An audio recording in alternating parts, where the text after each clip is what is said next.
बाबा जोगिया राम।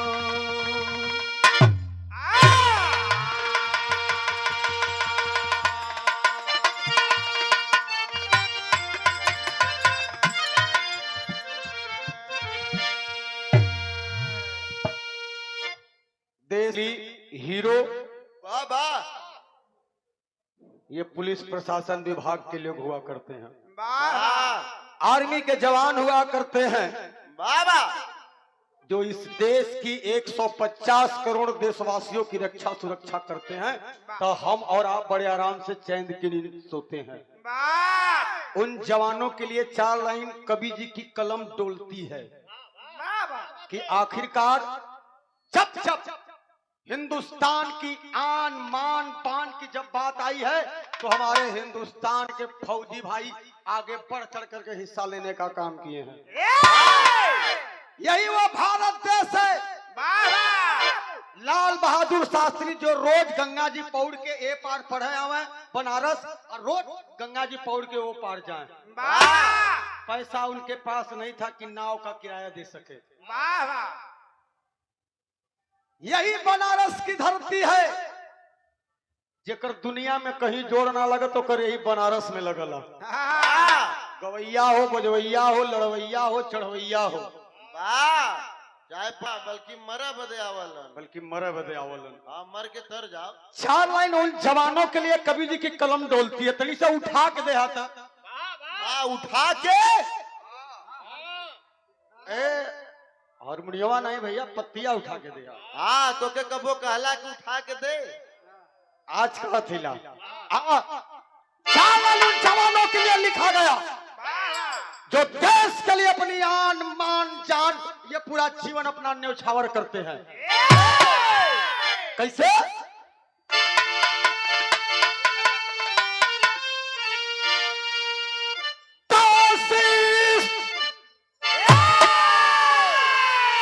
अरे कटारे डोगरी पाकुना, अरे गोली सीने में खाए इस वक्त के लिए आन पर जान देते वीर सीधे खुद को लुटाए इस चमन के लिए। अरे राणा शिवाय और भगत सिंह की धरती खुद पे फांसी मरी के लिए।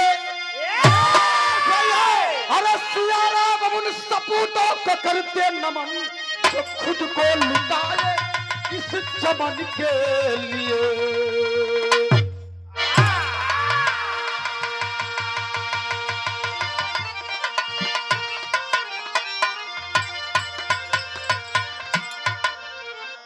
सिया राम उन सपूतों को करते नमन जो खुद को लुटाया इस चमन के लिए। दुनिया में इतिहास में उसी का नाम लिया जाता है, उसी का नाम बड़े फक्र से लिया जाता है जो इस देश के लिए, इस समाज के लिए, सकल समाज के लिए जीता और मरता है। स्वर्गीय जगजीवन राम बिंदी अगर नेक काम कैले हो तब इतना भैया बाबू लोग बुला करके उनके याद में बिरहा कराने का काम कर रहे हैं आप लोग। अगर गलत काम कैले होते तो यहाँ बिरहा उनके नाम पर ना हो। जो देश के लिए जीता है, समाज के लिए जीता है, वही लाखों में एक होता है। एक लाइन कव्वाली का टुकड़ा मास्टर साहब कैसे कोनो बम्बई का नृत्यांगना आके ही बनारस में चैलेंज कर दिले। कलेश की मैं नाजे हुस्न हूँ। अरे वाह क्या हूँ? मैं नाजे हुस्न हूँ, मैं गुलेनार हूँ, मैं कव्वाला हूँ। सादर 100 रुपए का पुरस्कार परम श्रद्धा आदरणीय आप हमारे फिरंगी लाल जी कई बार सम्मान किए, बहुत बहुत प्रणाम करते हैं। कैसे?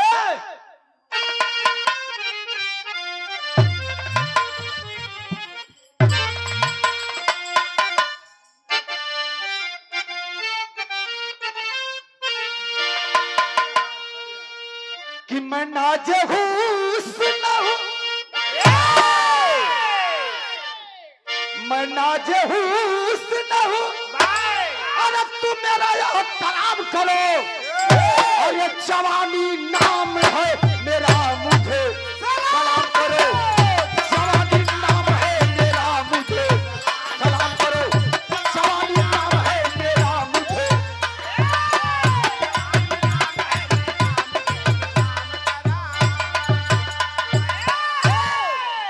कलेश मैं नाजे हुस्न हूँ, मेरा यह तराम करो, अरे जवानी नाम है मेरा, मुझे सलाम करो।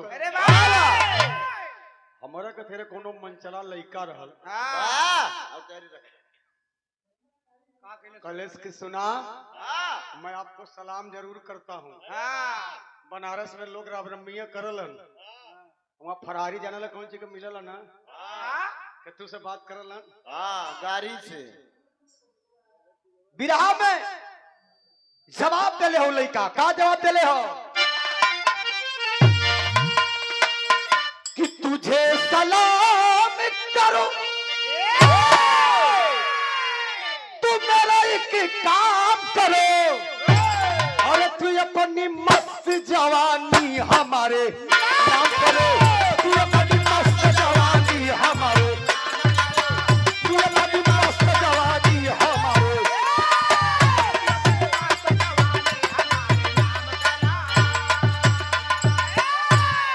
लेकिन OLOC पर, LOC लाइन ऑफ कंट्रोल, एक एक बात पर, एक एक डेट पर, एक एक टाइम पर आप अभी मोबाइल उठाइए और अभी सर्च करिए, ऑन द स्पॉट, मौके पर।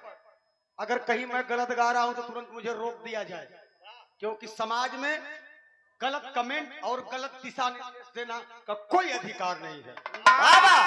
कुछ बातें बताइए तो अच्छी बताइए, नहीं तो मत बताइए। बाबा कलाकार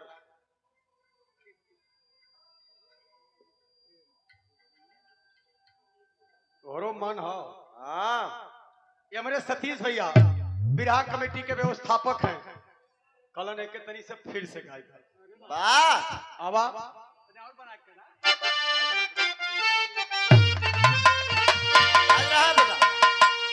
कि तुझे सलाम करो, और तू मेरा एक काम करो, अरे तू अपनी मस्त जवानी हमारे नाम करो। तू अपनी मस्त जवानी हमारे, तू अपनी मस्त जवानी हमारे, तू अपनी मस्त जवानी।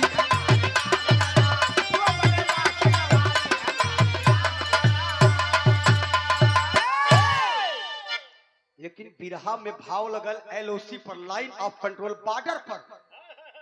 जब किसी साथी को गोली लग जाती है, शहीद हो जाता है साथियों, तो उन फौजी भाइयों की हाल का होला, का होला मास्टर साहब? अरे सीमा पर शहादत का जब पर्व होता है, अरे आंखें नम होती है फिर भी फक्र होता है। आंखें नम होती है फिर भी फक्र होता है। आंखें नम होती है फिर भी फक्र।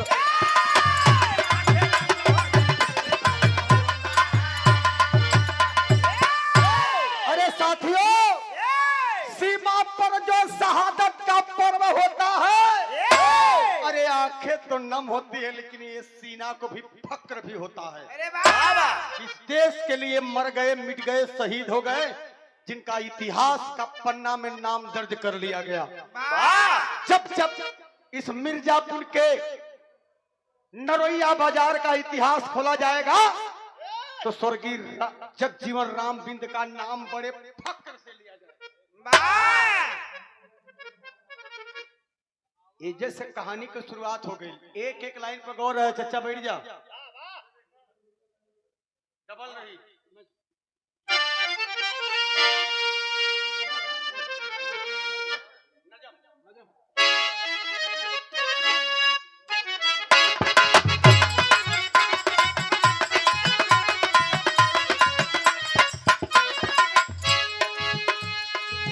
सिंदूर धो करके,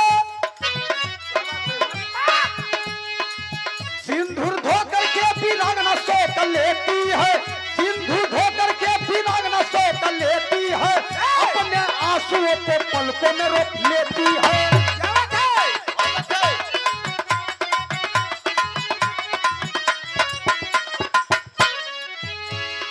सतीश भैया, हमें तो लूट लिया मिल के हुस्न वालों ने, हमें तो लूट लिया मिल के हुस्न वा गोरे गोरे कालों ने, काले काले कालों ने।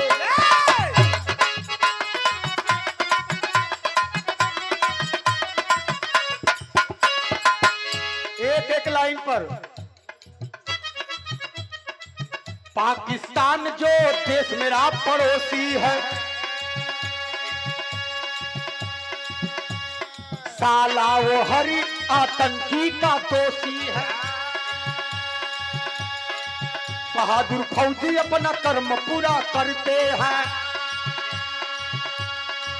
इतिहास के पन्नों में नाम दर्ज करते हैं। अभी अभी 4 साल पहले जो कोविड का समय आया था, जिससे पूरे विश्व में हाहाकार मच गई।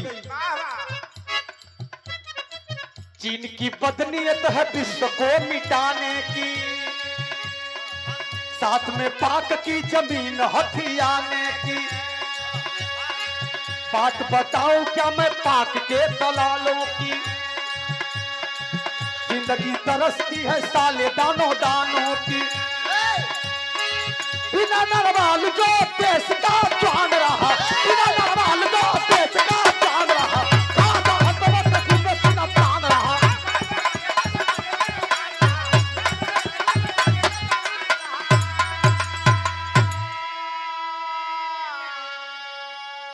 केरल राज्य का रहने वाला जिसका नाम बताया गया विनय नरवाल। वाह वाह वाह। ड्यूटी उसकी कहां है? सबसे डेंजरस एरिया जम्मू कश्मीर के लेह में, सबसे डेंजरस एरिया में हला ड्यूटी लगल हला।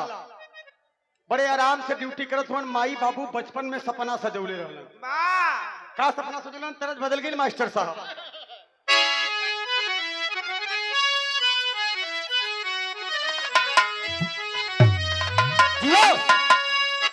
बैठा चिच्चा, बैठा बैठा आवा।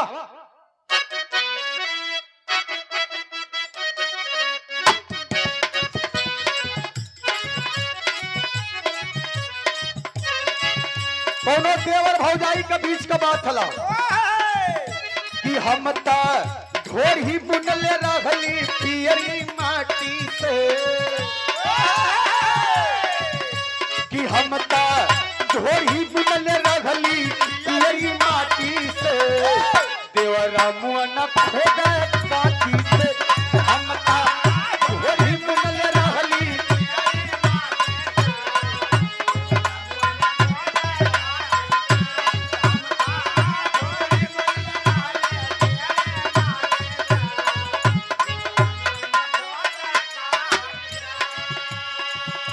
बिना नरवाल जब बचपन में हमारे उनकर माई बाबू समझावत है,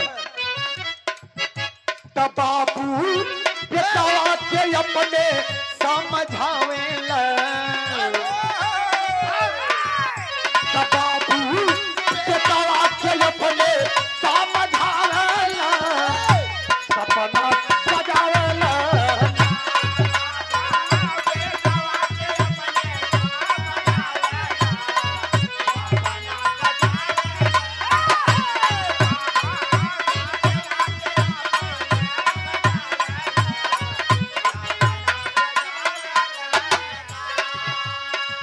बाबू अपने बेटवा के बचपन में यह बात बताओ दिन की बेटा पढ़ लो लिख लो, कोई काबिल इंसान बन जाओगे तो ही तेरे बाप का छाती गर्व से छाता हो जाएगी। मेहनत से करी बेटा जम के पढ़ाई,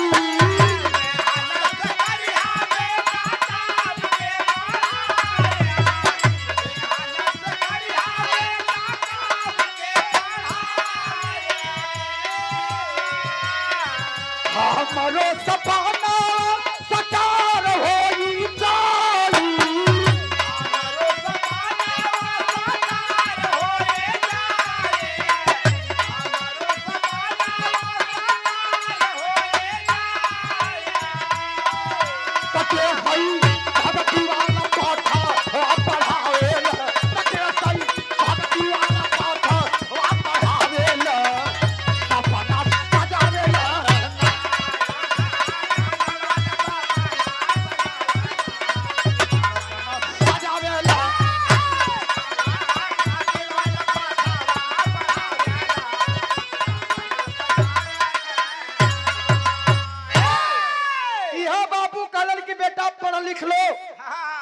काबिल इंसान बन जाओ, समाज में मेरा भी नाम होगा, साथ साथ तुम्हारा भी नाम हो जाएगा। बाबा ए भैया मेहनत करत चल गए विनय नरवाल, और जब मेहनत करत करत करत करत आइल है कब? सन 2024। जब सन 2024 का भर्ती आइल हला, वही में रियाज बना के परीक्षा दे करके मेडिकल कराते हैं, फिजिकल कराते हैं, करने के बाद यही भारत सरकार उनके काबिलियत पर मजबूर होकर के उनको तन पर वर्दी देने का काम करती है। और जब तन पर वर्दी चढ़ा तब माई बाबू बड़ा खुश भइलन, साथे साथे गांव समाज का भी नाम रोशन भइल कि फलाने का बेटवा फौज में होगा। और ये 100 रुपए का पुरस्कार हमारे सतीश भैया बिरहा कमेटी के व्यवस्थापक हैं आप, सारा व्यवस्था आपके सर पर बा, सारा व्यवस्था करके आप लोगों का एक सामाजिक कार्य करके लोगों का आप बहुत बड़ा काम कर रहे हैं। बहुत बहुत प्रणाम करते हैं आपको। तरत बदल गई मास्टर साहब।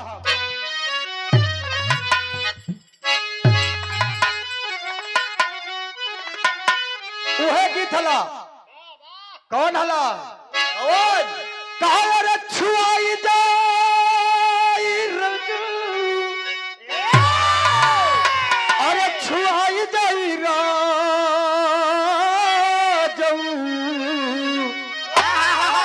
अरे की गगरी छुआ जाई राजा जी, अरे सैया हो धरा मावा नसा जाई, गगरी छुआ जाई राजा जी।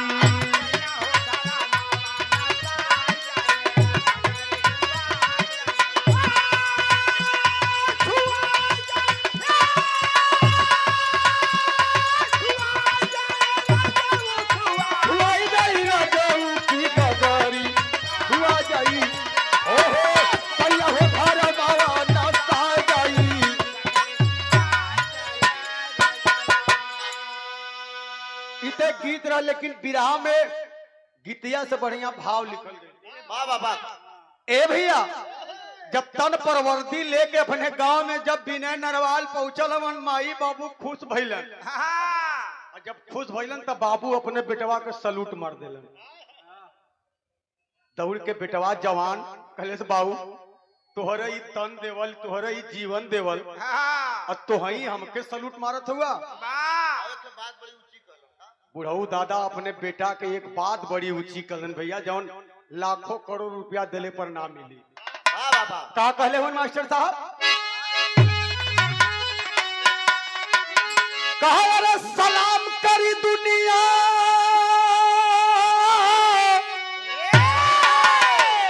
अरे सलाम करी दुनिया, ये चचा की फौजी के सलाम करी दुनिया। काहे बदे कि लिखल जवानी देश के नाम होती, फौजी के सलाम करी दुनिया।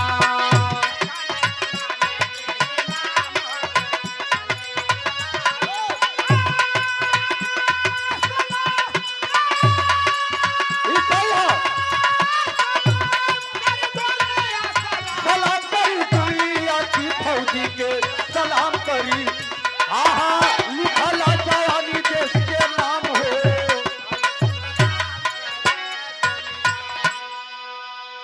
अरे बुढ़िया मतारी,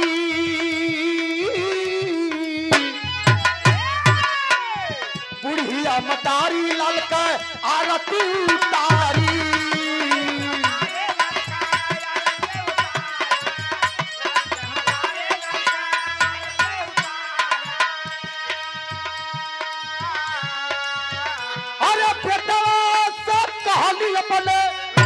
अरे बचनिया तिखारी की फौजी के सलाम करी, फौजी के सलाम करी दुनिया। सीमा पर है सुबह शाम होती, फौजी के सलाम करी दुनिया।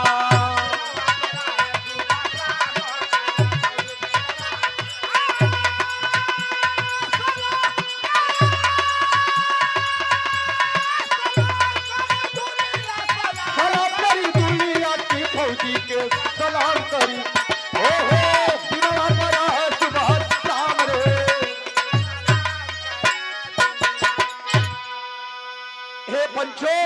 माई बाबू बड़ा खुश भइलन। बाबू जब सलूट मरलन, सलूट का कारण बतौलन बच्ची जब ही जवानी चढ़ला, जब 17-18 साल का होले तो यह भारत सरकार भर्ती लेला। यह जब ही शरीर 35 साल का हो जाले तो यह शरीर के जब ही जवानी धीरे धीरे बीत जाले तो यह सरकार कुछ रुपया पैसा दे के विदाई कर देला। तो लिखल है जवानी देश के नाम हो कि फौजी के सलाम करी दुनिया। अरे भाई जिंदगी में सबसे हसीन सबसे खूबसूरत ये जवानियां होला। यही जे जवानी में रुक जाला तो कुछ बन जाला और जे नहीं रुकत तो खत्म भी हो जाला। ए भैया माई बाबू बड़ा खुश भइलन। धीरे धीरे धीरे धीरे धीरे 1 साल का दिन बीतल।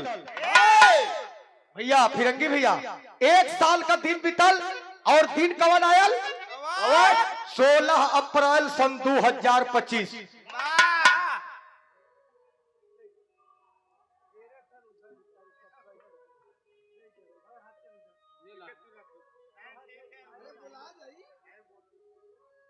और ये देखिए 100 रुपए का पुरस्कार देकर के आपने हमारा मान सम्मान किया।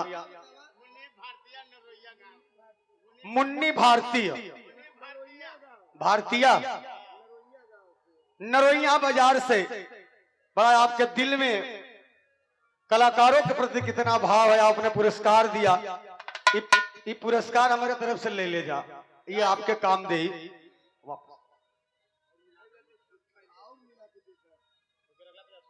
दे दा भाई, एक तक बेचारू के रोशनी ना हो, 2-4-10 रुपया बचा के रख लो है। क्या बात है ए भैया, ये प्रेम है। 1 साल का दिन बीतल हो। माई बाबू बड़ा खुश भइल कि हमार बेटवा मिलिट्री में हो, फौज में हो, कोनो दिक्कत ना होला। बढ़िया बढ़िया घर दुआर बन गल, टाइल्स मार्गल मार्बल एसी कूलर सब घरे में लग गल। लेकिन घरवा जब तक खेत दुल्हन नहीं रहले तो घरवा वो बेकार लगल। विजय कोलाही वीरेंद्र बड़ा मर्दवा ढेर परेशान करवा।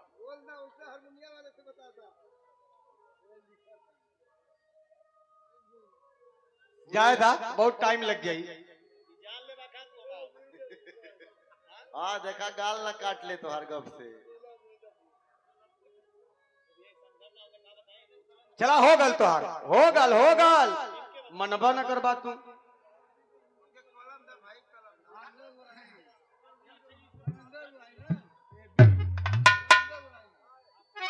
हाँ ठीक है बैठ जा सम्मान वो मनबा न करिए। ज्यादा तो अपन काम करा दे तो बोल। ए भैया 16 अप्रैल सन 2025 का दिन आयल हजब। तब माई बाबू अपने बेटवा विनय नरवाल के शादी कैलन। जब शादी कैलन घरे दुल्हन आइल और दुल्हन अइला के बाद 1-2 दिन के बाद माई बाबू कहलन जा बेटा जा, हमारे बहू के दुनिया का इतना खुशी दा कि एक वो अपने मैका के याद न आवे। अगर एकरे माई बाबू नहीं है तो एकर माई बाबू हमनिया हैला। ले जा अपने दुल्हन के। अच्छा रवि शंकर, अरे वाह, रवि माने सूर्य और शंकर माने भगवान, साक्षात हैं आप तो। और बोलिए ना फरियाद का करबा है भैया। भगवान विनय नरवाल अपने पत्नी के लेकर चलन कहा कश्मीर के वादियों में, जहाँ चारों तरफ जंगल हो और बीच में एक पर्यटक स्थल टूरिस्ट प्लेस। वही जा अपने पत्नी के लेके 1 दिन 2 दिन 3 दिन 4 दिन रह गए। 4 दिन रह गए तो दिन कवन आयल हला 24 अप्रैल सन 2025। जब 24 अप्रैल सन 2025 साल है बाबू, अभी 4 महीना पहले के बाद बताओ तनी। वही पहलगांव में 3 आतंकवादी बेखौफ निडर हाथों में असलहा AK-47 लिए हुए, जैसे आप लोग बैठ के बिरहा सुनत हुआ ये पंचो, वैसे तीनों आतंकवादी अइलन और अंधाधुंध फायरिंग शुरू कर देते हैं। कोई अपने परिवार के साथ, कोई अपने प्रेमिका के साथ, कोई अपने माई बाबू के साथ, कोई अपने भाई के साथ, कोई भौजाई के साथ, कोई दादा दादी के साथ वहां कश्मीर के वादियों में घूमत हुए ने पंचो भयल का भैया।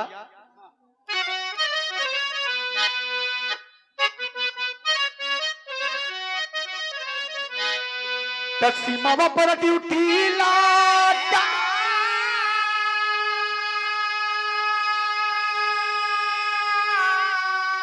ए बाबू ले हबे जवाना के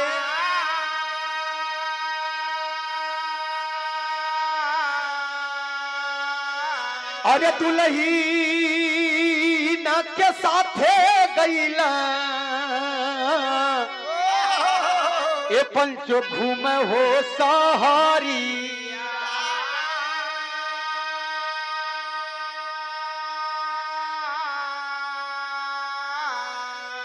तो घटिया लगा के बैठा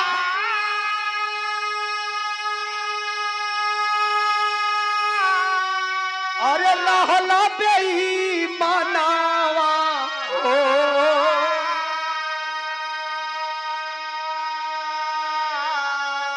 अरे तारा तारा गोलिया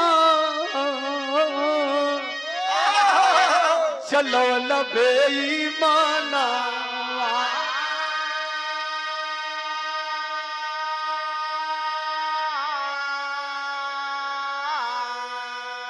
विनय नरवाल की पत्नी रोपवे से घूम रही थी। जो झूला होला आप लोग देखत हुई हैं, यहाँ से वहां वो झाड़ी में, वो झरना में, वो प्रकृति की वादियों में ऐश करत हैं, जिंदगी अपन हसीन बनावत हैं। तब से बाबू 3 ठे आतंकवादी लेके राइफल वही पहलगांव में घुसल हुए।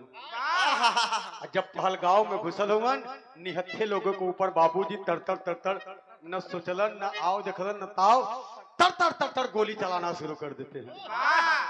तर गोली आचा लवला बेईमाना आचा लवला बेईमाना हो सब ही गाया बापा राय। कोमल सुना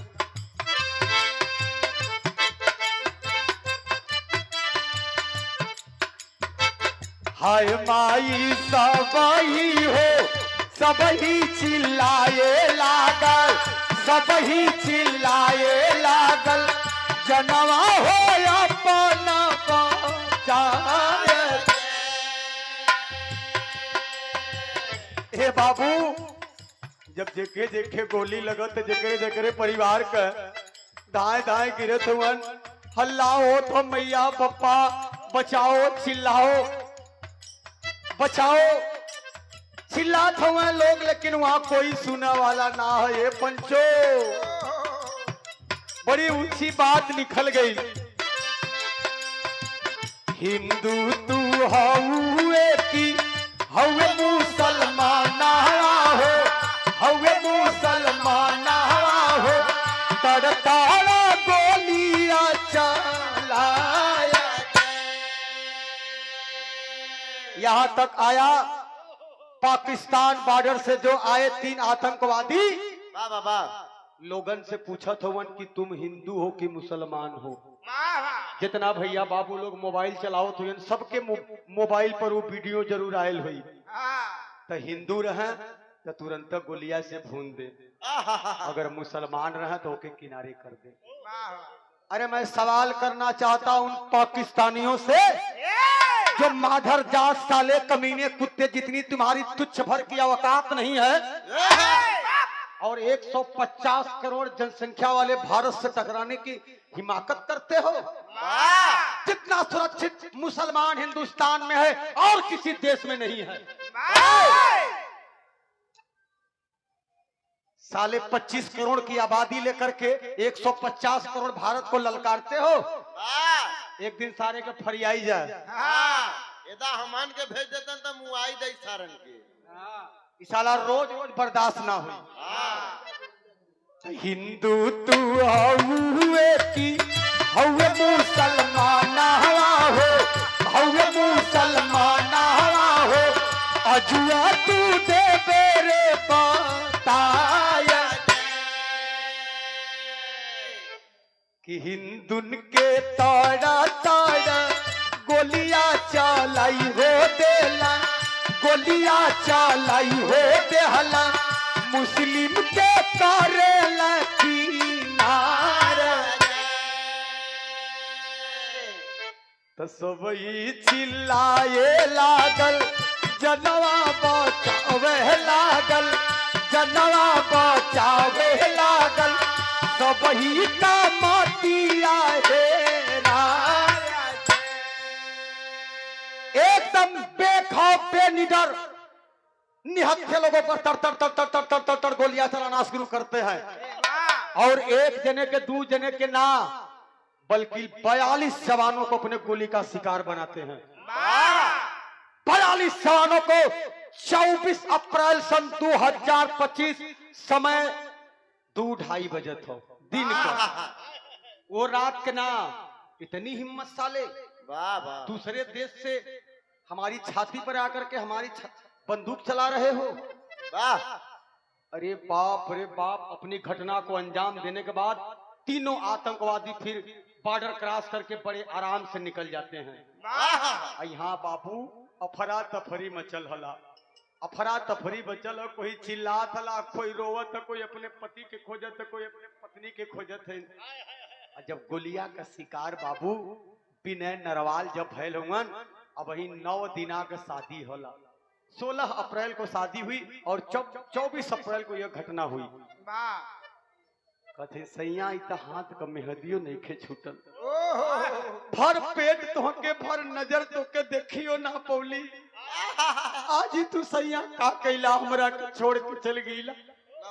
अब वही 7 जन्म 7 फेरा 7 कसम खा के 7 जन्म जिया मरक का कसम खैला सैया। आज तू 7 दिना में हमार 7 कर्म दिखा दिहला। घटना को अंजाम देने के बाद बड़े बेखौफ बड़े निडर होकर के जब टेररिस्ट भाग जाते हैं तो यहाँ भारतीय सेना को जब पता चलता है, अरे जब पता चलल अब पट्टे तो सेना उबाल पड़ल। कलन अब बर्दाश्त न हुई, अब तई बर्दाश्त नहीं होगी। अब या तो साला आर हुई या तो पार हुई। और वही समय देश के यशस्वी प्रधानमंत्री नरेंद्र मोदी ने बिहार चुनाव की रैली में खुलेआम चैलेंज कर दिया था। घटना पर मौके पर के पहुंचल होम मिनिस्टर अमित शाह जी, और पहुंच करके लोगों को ललकार दिए, सेना को भरी छूट दे दिए। और जब सेना जब छूट पौले है ना, तब भाव तनी सब पीर रस वाली लगल है।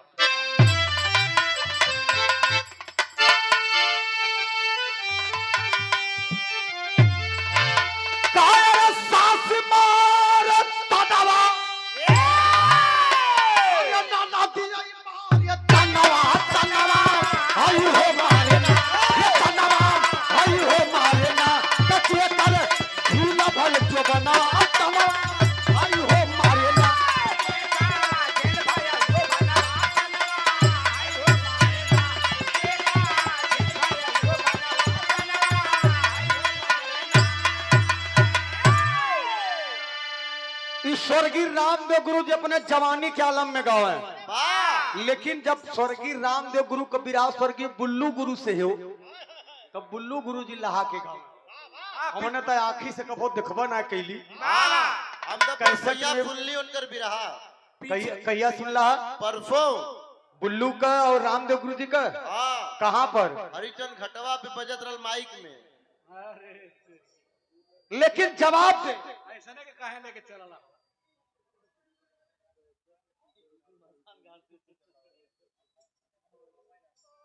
अभय राज गुप्ता ग्राम सभा धरी के पावन सरजमी से चल के आए हुए अभय राज गुप्ता जी, जो हमारे गुरु तुल्य आप जियोलाल यादव जी के आप शिष्य हैं और हमारे भी आप गुरु तुल्य हैं। बड़ा मान सम्मान मास्टर साहब से मिलता है, आप शिक्षा विभाग में कार्यरत हैं। बहुत बहुत प्रणाम करते हैं अभय भैया को। सुंदर पुष्पहार के साथ सम्मान दिया गया। बुल्लू गुरुगावा चच्चा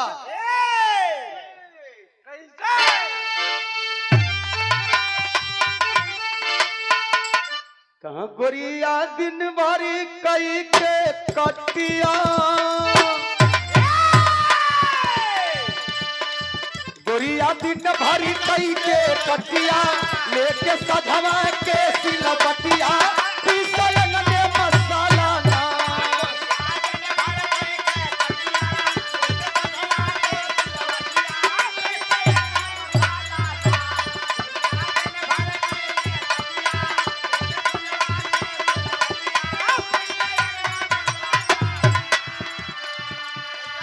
अरे सैया बेदर्दी कटिया करा के, अरे हमसे ढोवावेला बोझा,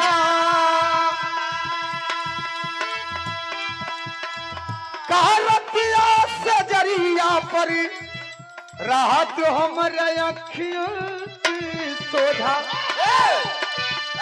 सहिया माने नहीं कहनवा, होला साला साला ललनवा, चारा उतरल चालाना।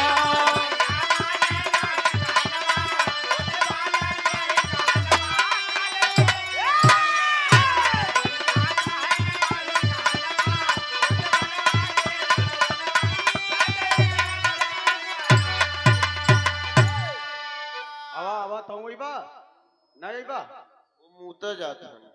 100 रुपए का पुरस्कार फिरंगी लाल भैया जो नाम के मोहताज नहीं है, जनपद मिर्जापुर हलिया से बहुत बहुत प्रणाम करते हैं साथियों। जब सेना का जवान एकदम उबल गए, गुस्सा में हो गए, जब तब खुली चैलेंज देते पाकिस्तानियों को, आओ अगर तू अपनी माँ का दूध पिया है साले तो आमना सामना लड़ ले। छिप के वार क्या करते हो, या तो साले तुम ही रहोगे। इसी भारत देश में से ही अलग हुआ पाकिस्तान। इसी भारत देश में आज जब बंटवारा हुआ था तो 12-15 लाख लगभग आज आबादी थी पाकिस्तान की, और आज लगभग 25 करोड़ आबादी पाकिस्तान की हो गई है। इस सरवा को इकट्ठा का खा के 88 लड़की लड़का पैदा, 3-3 4-4 कुल मेहरारू रखा थन बिना वासर कभी तब। लेकिन बिहार में भाव लगा चला भवन तब कैसे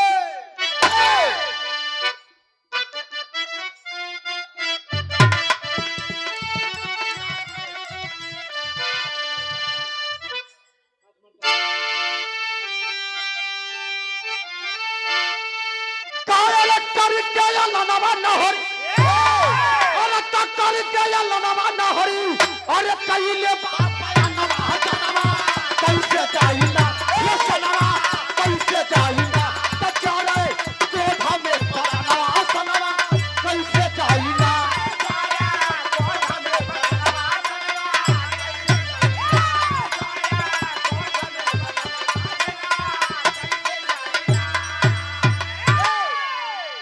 अरे करीनल के साथ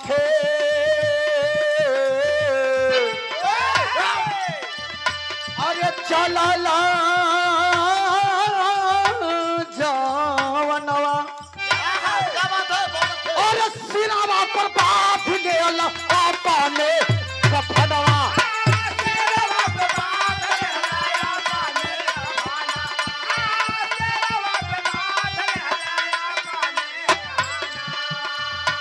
और धीरे धीरे पहुंच गई, और धीरे धीरे पहुंच गई पाकिस्तानी के नवा जनवा कैसे जाएगा ये जनवा कैसे जाएगा तचारे कोठा में जनवा कैसे जाएगा कोठा में जनवा कैसे जाएगा कोठा में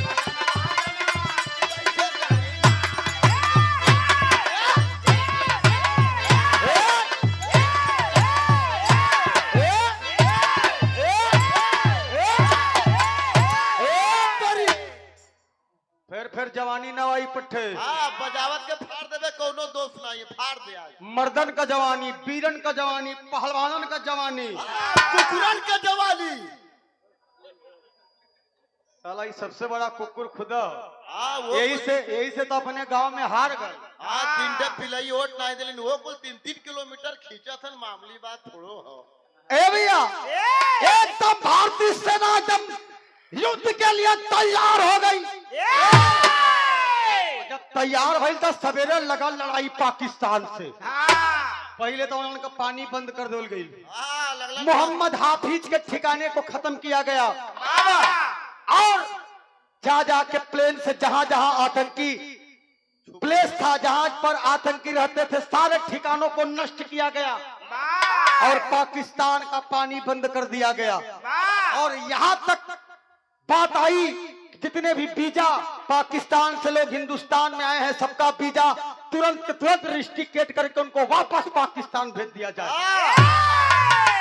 और सबसे बहादुरी का काम 2020 क्रिकेट मैच एशिया कप में सूर्य कुमार यादव ने पाकिस्तानियों से हाथ मिलाने से भी इनकार कर दिया था। साथियों, अरे वाह, कोई बात मेरी गलत होगी तो उठा के जूता तुरंत मारिएगा। और एशिया कप जीतने के बाद यही सूर्य कुमार यादव की टीम ट्रॉफी लेने से मना कर दिया कि एकदम कतई बर्दाश्त नहीं है, बहुत बर्दाश्त है, लेकिन अब कोई खैर नहीं है तुम्हारी। और उन लोगों के गाल पर जब ये तमाचा लगा है, जब पूरे क्रिकेट वर्ल्ड में जब सूर्य कुमार यादव ने हाथ नहीं मिलाया, तो उन लोगों को एहसास हुआ कि अब भारत वाले मानेंगे नहीं। लगलन सबसे हाथ गोड़ जोड़े, यहाँ तक कि सभी देशों ने समर्थन किया कि पाकिस्तान देश को आतंकवादी देश घोषित कर दिया जाए। जाकर के शरण लिया किससे? अमेरिका से। अमेरिका से जब उसने शरण ली, मेरी मदद करिए, तो वहां अमेरिका के प्रधानमंत्री ने भारत के प्रधानमंत्री नरेंद्र मोदी से कंप्रोमाइज किया, सुलह हुआ और जितनी भी आतंकी घटना फ्यूचर में होगी उसकी सारी रिस्पांसिबिलिटी अमेरिका को जाती है कि अब कोई ऐसी घटना को अंजाम नहीं दिया जाएगा। अगर ऐसा ये लोग करते हैं तो इनको आतंकवादी देश घोषित कर दिया जाएगा, सभी देशों से बैन कर दिया जाएगा। साले सुई बनाने का कारखाना नहीं है, बात तो साले चट्टान से करते हो। इस समय हमारा भारत पूरे वर्ल्ड में जनसंख्या के मामले में सबसे नंबर 1 हो गया है, चीन को भी पछाड़ दिया है। ये लॉकडाउनवा बढ़ा दिले सब कुछ। विश्व गुरु की उपाधि कही देने वाली सोने की लंका से नवाजा गया जिस देश को, उस देश से साले आंख मिलाने की तुम्हारी जरूरत नहीं है। और आते हो यहाँ पर छिप करके वार करते हो। मर्द का बच्चा हो तो आ जाओ सामने। खाली कैदिन के छोड़ जाता खत्म कर देंगे। उत्तर प्रदेश की जनसंख्या 22 करोड़ है, खाली कैदियन के बोल जाए कि तुम्हारी सजा माफ हो गए, साला पाकिस्तान सवेरे साफ न हो गल तो कह दिया। खाली अड़ू बम से। हे भैया, घटना को अंजाम देने के बाद तीनों आतंकवादी भाग जाते हैं, लेकिन यहाँ विनय नरवाल का पत्नी अपने दुल्हा का चेहरा निहारत है, चेहरा निहारत है, बाबू रोवत है।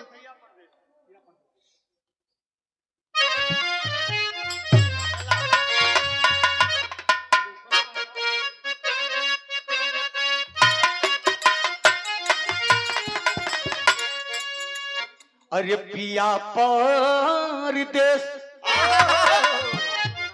ए सैया जी ओ,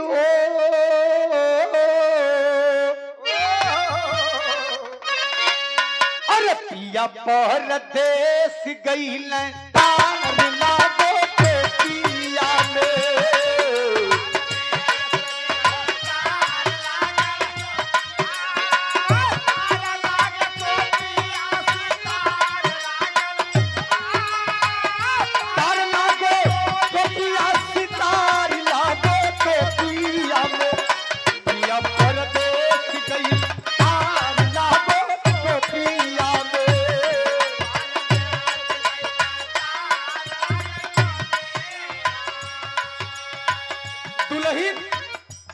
अभी मात्र 9 दिन ही शादी का भइले पंचो ए बाबू,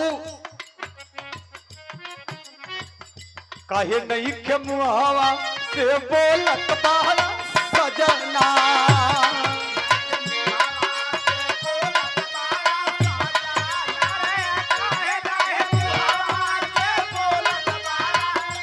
ओ काहे नहीं मुहावा से बोलत बाहर सजना, काहे नहीं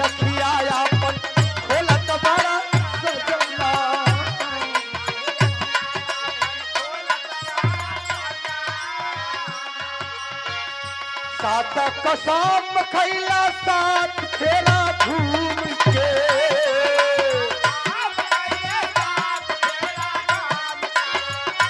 सात कसम खैला काहे चली गईला सैया मुहावा के मोरी के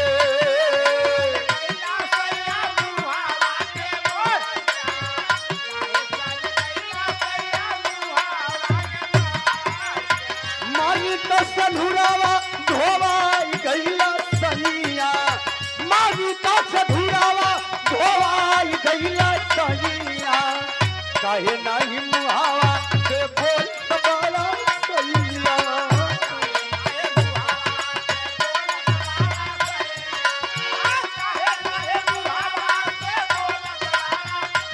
काहे नहीं मुहावा के काहे नाही अखिया अपन बोलत बड़ा सैया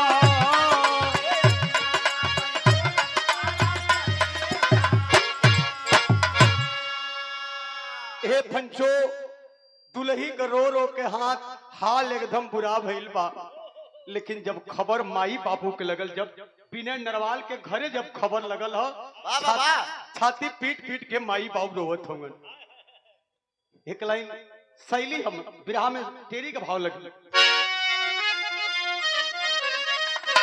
अरे मेरा राम कफनवा तीन रंगा ओढ़ के अरे भैया कफनवा तीन रंगा ओढ़ के रोवे बाप मतारी भैला लाल सपना अरे सपना अरे सपान बड़ा खुश नसीब लोग जे होला जे बड़ा सौभाग्यशाली होला कि जे तीन झंडा तीन कलर के उस कफन में विलीन होता है सबके नसीब ना होला और ये झंडा हमारे हिंदुस्तान का आन मान शान और जान है और जब फौजी भाई कोई शहीद हो जाता है तो उनको बड़े मान सम्मान से तिरंगे झंडे में उसकी बॉडी लाश को लपेट करके उनके घर पर सपुर्द करने का काम करते हैं बाबू रोवत होंगन कहत होंगन बाबू कि हमरे ललना की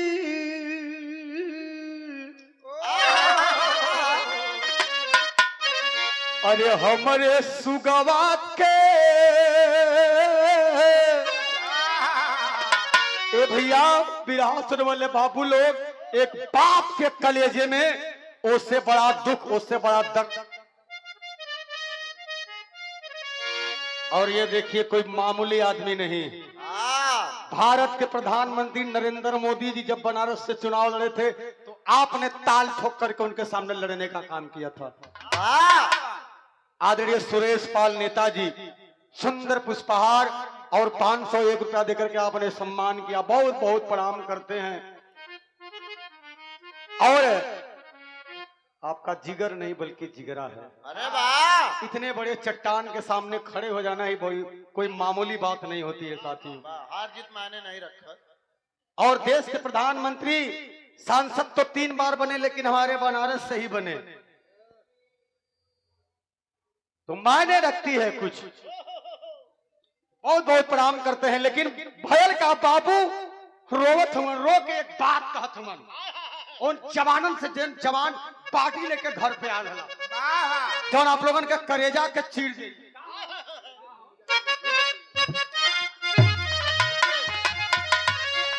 फिरंगी भैया एक बाप का तक कि हमरे ललवा के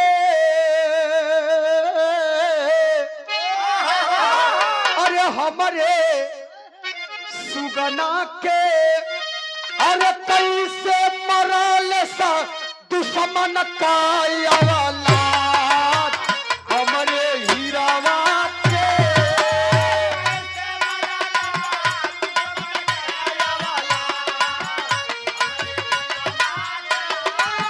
कैसे मरल सा दुश्मन का औलाद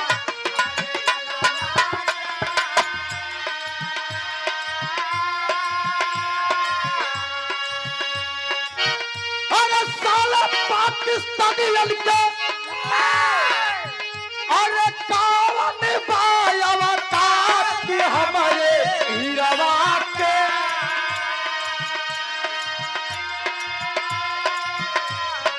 हमारे सुगना के कैसे मरल पाकि पाकिस्तान हमारे हीरवा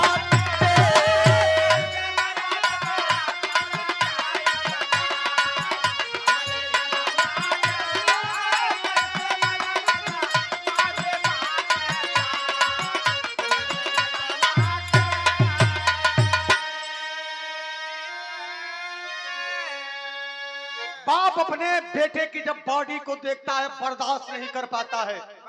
सपना सजोले कि बेटा हमार फौज में भर्ती हुई देश का सेवा करी।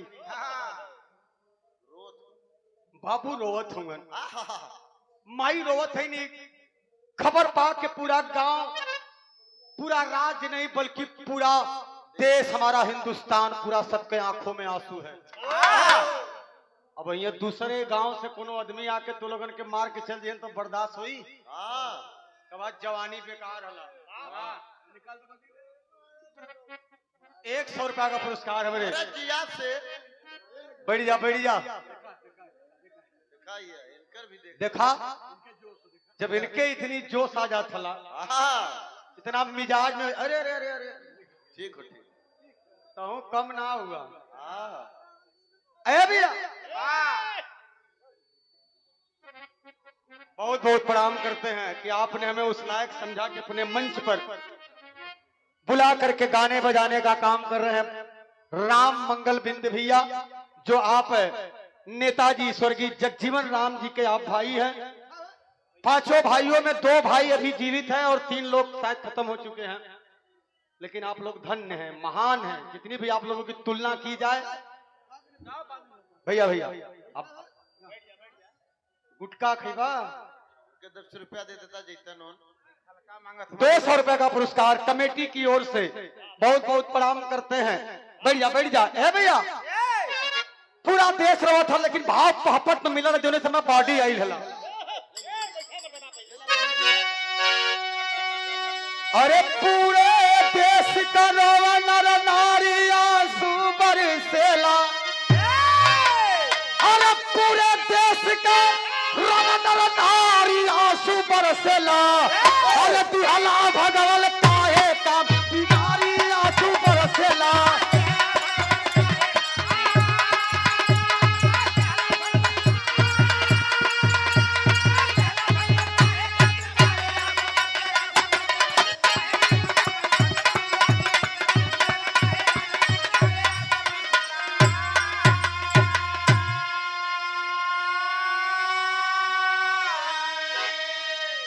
रिपोर्ट पर लाश ले ले ये भैया पहुंच गए सब भाई हो।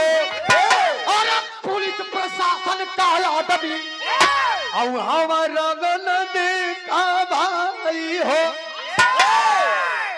हे बाबू पूरा देश पूरा जनता एकदम मिजाज से भरे हैं एकदम भयंकर। अरे क्रोधवा में लोग तेरा लगल गाड़ी आंसू बरसेला। अरे देहला भगवल काहे का बिगाड़ी आंसू बरसेला।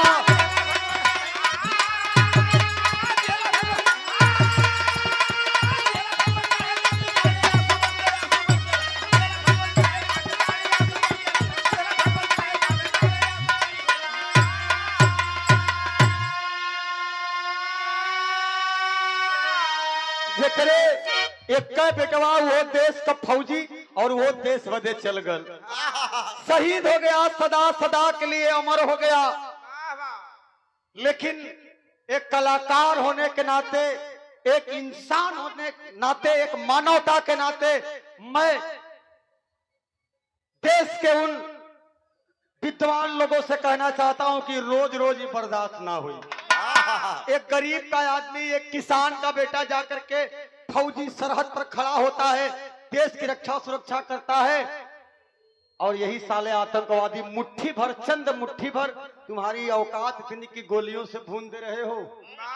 साले मैं अपने जमीन में हूं, अपना खा रहा हूं, अपना कमा रहा हूं, लेकिन उन्हन के तो खाली है दिमाग में भरल कि कश्मीर हमारा है।